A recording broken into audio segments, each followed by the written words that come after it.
আসসালামু আলাইকুম। এখানে যে রান্নাবান্নার আয়োজন দেখছেন, কিসের জন্য এত আয়োজন? তাহলে চলুন এবার জেনে নেওয়া যাক এই আয়োজন কার জন্যে আর কি উদ্দেশ্যে আয়োজন করা হয়েছে। আসলে আমার বাসায় যে ছাত্রী মেস আছে, সেই মেসে আমার মেয়ে আছে প্রায় 30-40টি। তা এই মেয়েটি প্রায় 8 বছর থেকে আমার এখানে আছে এবং সে লেখাপড়া করে এখান থেকে এবার জজ হয়েছে। তো এই জজকে নিয়ে আজকে আমার সব কিছুই আয়োজন, এবং তাদের জন্যই আমি ঝটপট করে কিছু রান্নাবান্নার আয়োজন করেছি। তার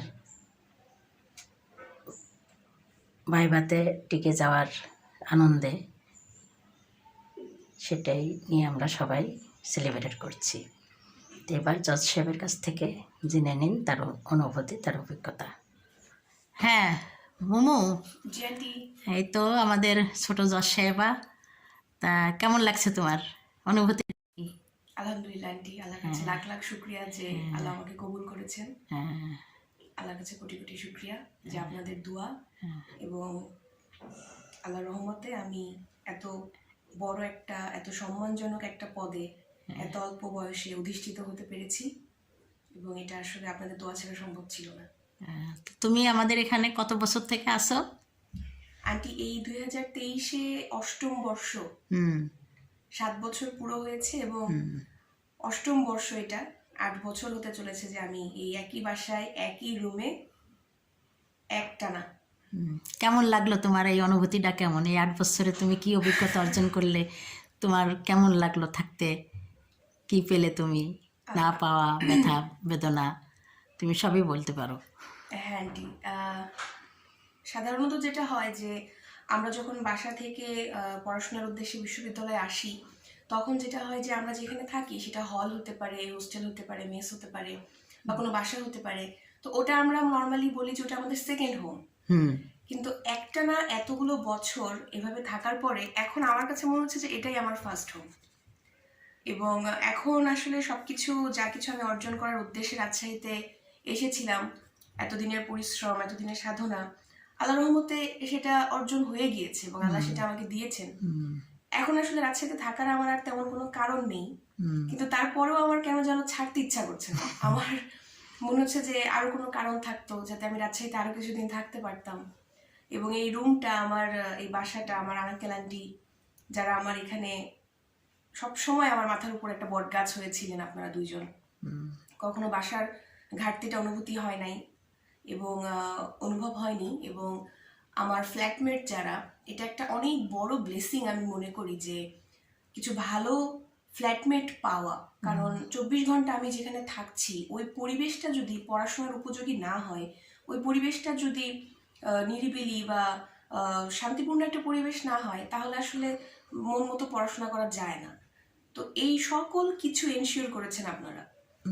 এই জায়গা থেকে আমি আসলেই কৃতজ্ঞ।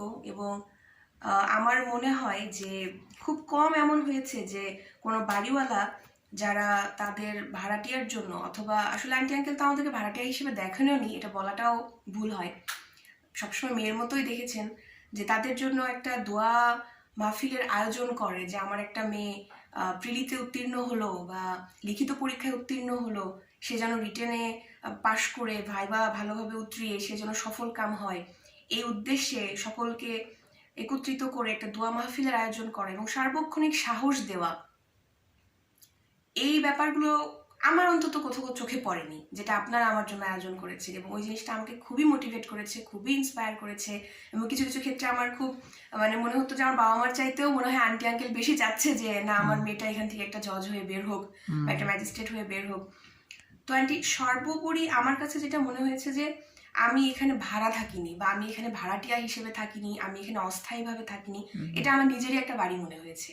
যে কোনো ধরনের সুযোগ সুবিধা, সাহায্য, যে কোনো ধরনের সাপোর্ট আমি আপনাদের কাছে নির্দ্বিধায় চাইতে পেরেছি এবং সেটা আমি পেয়েছি সর্বক্ষণ, যে কোনো সময়, যে কোনো বিপদে আপদে।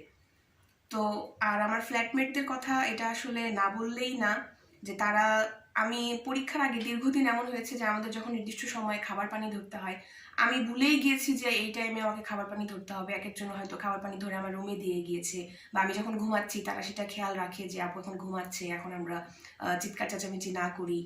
তো এই যে একটা সহানুভূতিশীল সহমর্মিতা, এই যে একে অপরের প্রতি ভালোবাসা, একে অপরকে এগিয়ে নিয়ে যাওয়ার যে মন মানসিকতা, এইটা আন্টি আপনার বারবার এই যে আমাদের যে একটা মাসিক বা সাপ্তাহিক যে মিটিং গুলো আপনি করতেন সবাইকে ডেকে বুঝিয়ে বলা, এটা আসলে এটারই একটা ফল হিসেবে আমার মনে হয় আমরা পেয়েছি, যে আপনি বারবার আমাদেরকে এটা স্মরণ করিয়ে দিতেন যে একে অপরকে সহায়তা করা, যে সবসময় এই যে আঙ্কেলও বলেন যে একে অপরের খেয়াল রাখবে, সকলের খেয়াল রাখবে।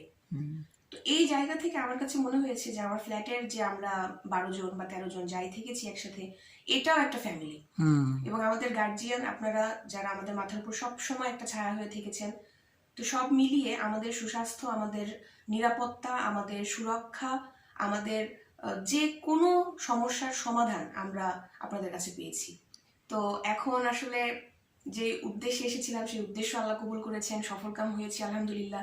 তো যেতে হবে, যে কোনো বিদায় দুঃখের, কিন্তু তারপরেও আমার কাছে যেটা মনে হয়েছে যে আমি রেজাল্টের পরে যখন এখানে আসি, আমি যেই গ্র্যান্ড রিসেপশনটা এখানে পাই, যেভাবে আন্টি আপনি রান্না বান্না করে আমাকে একবেলা খাওয়ানো, যেটা আমি একটা সম্মান করা, যে আমার মেয়েটা সফল হলো, আমার মেয়েটার জন্য আমি একটু রান্না করি, বা আমার ফ্ল্যাটমেটরা যখন আমি ঢুকি ফুলের মালা দিয়ে আমাকে বরণ করা, একটা ফুলের তোড়া দিয়ে বরণ করা, এটা অনেক অনেক বড় একটা পাওয়া, এবং সম্পূর্ণরূপে এটা অপ্রত্যাশিত ছিল, আমি আসলে আশা করিনি।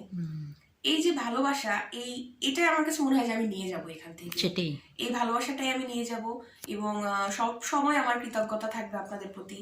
কারণ এরকম অভিভাবক বিশ্ববিদ্যালয় জীবনের পুরোটা বছর, পুরো 7-8টা বছর মাথার উপরে দুজন অভিভাবক থাকা, এটা অনেক বড় একটা আশীর্বাদ, অনেক বড় একটা পাওয়া, আল্লাহর পক্ষ থেকে একটা নিয়ামতি আমি মনে করি, যে এত সুন্দর একটা পরিবেশ পাওয়া। এবং শুধু আমার পড়াশোনা না, বা শুধু আমার বাবা মার সাপোর্ট না, আমি যেখানে থেকেছি এই বাসাটা, এই যে আঙ্কেল আন্টির যে সাপোর্ট, আমার ফ্ল্যাটমেটদের যে সাপোর্ট, এই সকল কিছু মিলেই কিন্তু আসলে এই সফলতাটা এসেছে। এটা আমার একার ক্রেডিট না, তো এটা আমাদের সকলের অর্জন, এটা আমাদের সকলের সফলতা। সবার কাছে দোয়া চাও তুমি, যেন সবাই দোয়া করুক, যেন ভবিষ্যতে তোমার বাকি জীবনগুলো কর্মস্থলে যে তুমি যেন ঠিক মতন বাকি কাজগুলো করে নাম যশ করতে পারো। জি আন্টি, এটা আমার সকলের কাছে বিনীত নিবেদন থাকবে যে আমার জন্য দোয়া রাখবেন। আমার আন্টি আঙ্কেলের দোয়া সবসময় আমার সাথে আছে, আমি জানি।